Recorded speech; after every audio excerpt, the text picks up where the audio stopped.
Hello once again. Welcome to the Yeboaa Show. Thank you to all my fans. Thank you to all my viewers. I appreciate you all. It is your viewership and your subscription to the channel that makes this work worthwhile. Thank you to all my friends and family, those who have also been championing me into making these videos to share with the wider world.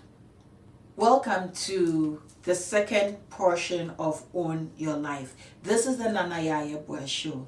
In the previous episode, I spoke about owning your life, not letting other people influence you because of how they think or what they think about you. Staying on course and staying on purpose. In this episode, I am going to actually refocus your attention to the part of owning your life that makes you understand that if, for instance, you get into a situation, have the mindset that if you embroiled or enrolled yourself into that situation, you are able to get out of that situation because you have ownership of your life. Many of us get into situations and it feels like we are utterly in need of help from somebody from somewhere to help us. But understand that your life is yours to live. Therefore, in your mind, if you do not change that mindset that I'm able to transform or change, nobody can change you.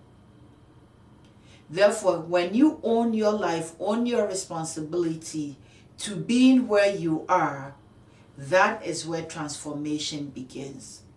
There are many of us with ideas as to the things we want to do, the places we want to get to, but we are stuck with limitations of how people are thinking about us.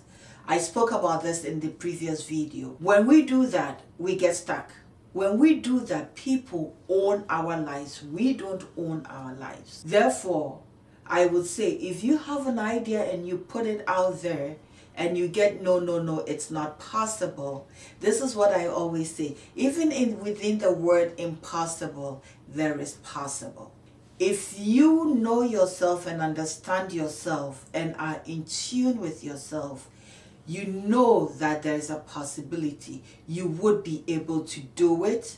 However, you need to take a step first. And the first step is owning your life. The second step is understanding that no matter what, you need to go with baby steps. The person that really comes to mind when we talk about owning your life is, if you have all watched the movie In Pursuit of Happiness, Chris Gardner's story, the lead actor played by Will Smith and his son Jaden Smith. It is a profound story of a man who was left with nothing, was sleeping with his infant son in a bathroom at a subway station. How low can one get? However, he decided to own his life because he worked himself into that situation and he was prepared to work himself out of that situation. We watch the movie now and shed a tear or two there and look at him as a millionaire right now. When we look at him as a millionaire, we forget the struggles that he went through. But they were real. But how did he transcend from being the lowest of the lowest to be one of the millionaires in the USA or in the world at this present moment? Because number one, he took responsibility for his life. He owned his life. He did not let what people think about him as a black man in the United States keep him down. See, when we start thinking about how people view us, it keeps us down. And this is one of the things that I often joke about with an intimate group of friends, that people see me, and when the passion in my voice rises, they think the angry black woman is coming out. No, there is nothing of that nature, because I am not going to allow people to think of me like that. I own my life and I live it how I see fit, if it is not trampling anybody. So back to Chris Gardner. From the lowly subway station, putting on a suit, to the Wall Street millionaire, he owned his life. He took baby steps. The first step was changing his mindset and telling himself, I can do it. And working tediously, irrespective of the various no's and the various whether she can do it or not, he did it.